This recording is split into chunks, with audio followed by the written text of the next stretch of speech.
SMS Leitha, a Lajta Monitor Museumship, was the first river monitor in Europe and the oldest and also the only remaining, fully restored warship of the Austro-Hungarian Navy.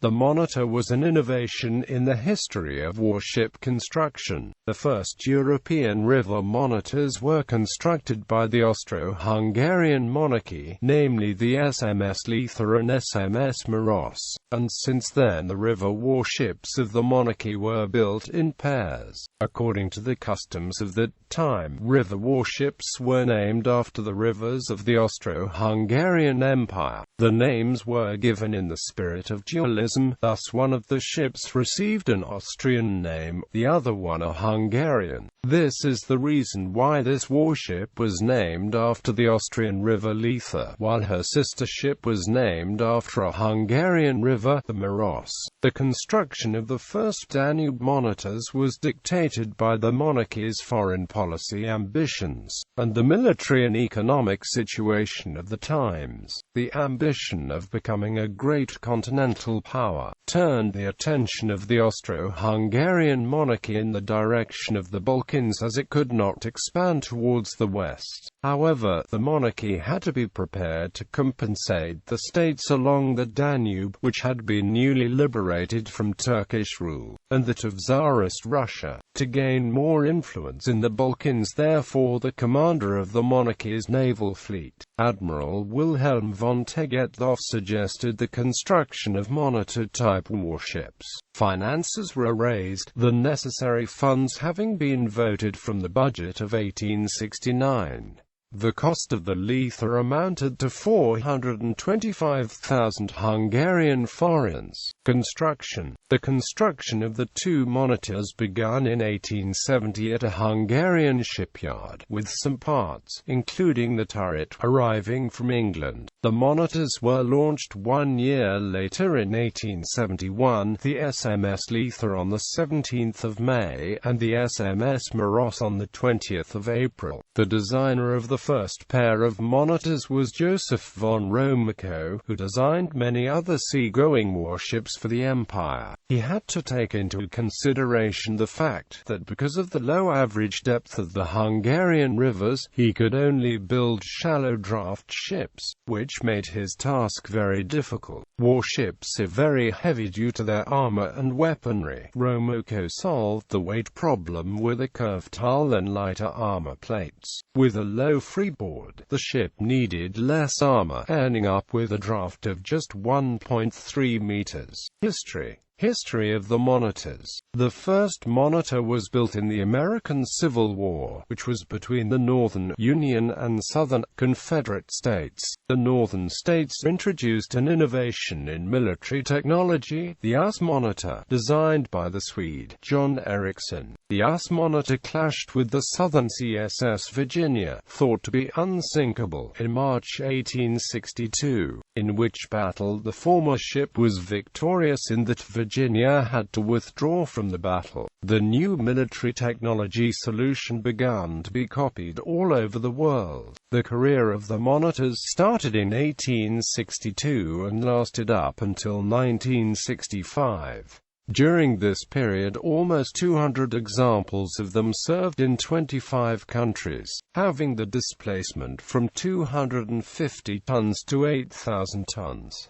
Three main types have been developed: ocean-going, coastal and river monitors. The Leitha was first saw action in 1878 in the occupation of Bosnia, when the monarchy invaded Bosnia-Herzegovina, which had been under Turkish rule until that time. The ship actively participated in battles on the Sava River. World War I. At the outbreak of the war, the Leitha was about to be demobilized. However, it was decided to deploy the Leitha, together with her sister ship, the Maros, again. By then they were the oldest fighting warships in the Austro-Hungarian Navy.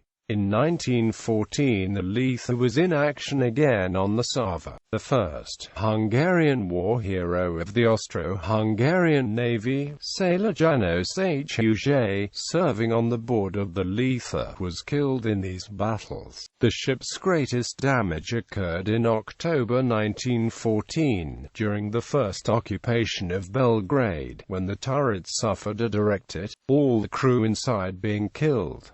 Following this serious damage, she was withdrawn for repairs. Afterwards, she became the flagship of the Danube flotilla, participating in the second occupation of Belgrade. She was in action against the Romanian troops crossing the Danube, and also supported the Central Powers' crossing of the Danube at Svista. After the Austro-Hungarian Monarchy had lost World War I, its naval fleet had to be demobilized. Yet the short-term Soviet Republic in Hungary in 1919 urged the reinstatement of the Danube fleet. Therefore the vessel, by that time renamed Lajta, was deployed once more. In this period, she fought against the Czech interventionist troops between Komárom and Esztergom. In the same year, in June, the Lajta and her sister ship, the Maros, took an active part in the so-called Monitor Revolt, named after these monitors taking part in it, which was one of the first anti-communist rebellions in the world. A military takeover was to be organized in Budapest as a demonstration against the current communist dictatorship, and a very important part would have been naval support from the Danube. When the monitors appeared on the river, they hoisted the red-white-green national flag, instead of the Soviet red one. People welcomed them, but the revolt was soon suppressed by Hungarian communist forces. During the Monitor Revolt, Captain Laszlo C6 died on board the Lajta. Thus he is considered to be the last war hero of the Austro-Hungarian Navy.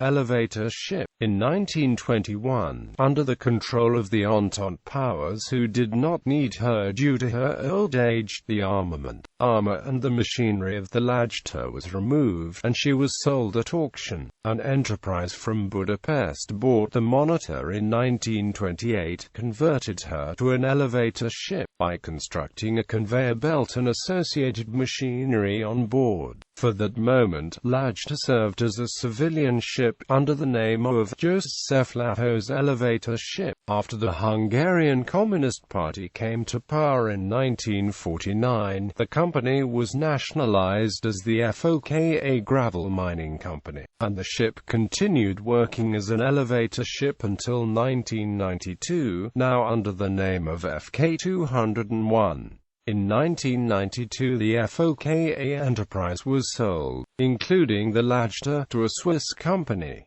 Museumship. The Hungarian naval historian Karolysi Sonkarati discovered the historic ship at the end of the 1970s.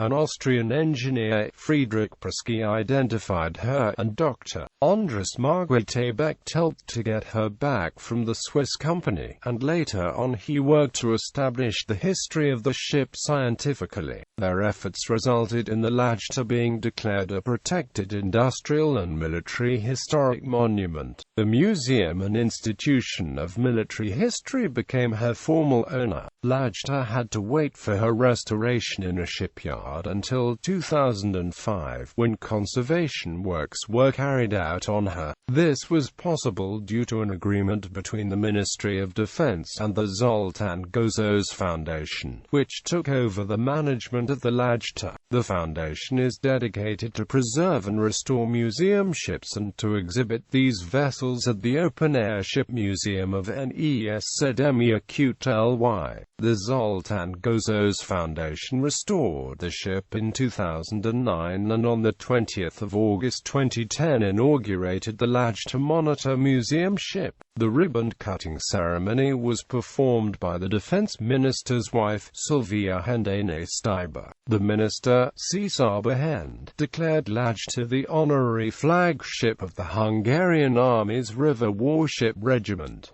Gun turret. The first rotating gun turret was adopted on the US Monitor. This was a pioneering innovation, because formerly warships used rows of cannons on each broadside. Therefore they could only fire when already turned into the required direction, parallel to the enemy's ship. But with the help of the rotating gun turret, it was not necessary to wait until the required position was reached, so ships could fire in any direction. The designer of the rotating gun turret in the Leitha was the British Captain Cowper Phipps Scholes. The ammunition magazine under the gun turret, the shells, and the charges, in silk bags, for the main guns, were stored here, as was the ammunition for the other guns of the ship. These were passed through openings in the deck, leading up into the gun turret. Seamen in this room could rotate the turret above them, initially using hand winches. Later on, the gun turret was driven by an auxiliary steam engine.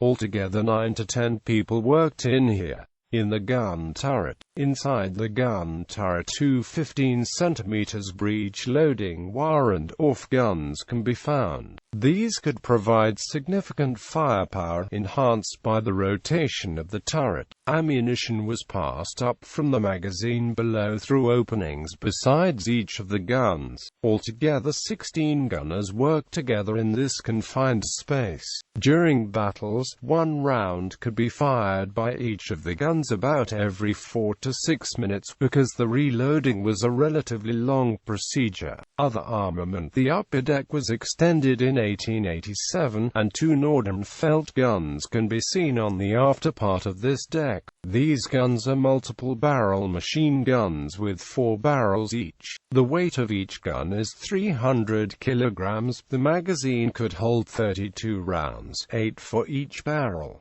The entire magazine could be fired in about 20 seconds. Stern. On the ship's stern, the original version of the Lajta's name can be seen, and the crown of the Habsburg coat of arms. The flag of the Austro-Hungarian Monarchy can also be found here, which was used on all vessels of the Empire, both warships and merchant ships, after the order of Joseph II of 1786, which came into force on the 1st of January 1787.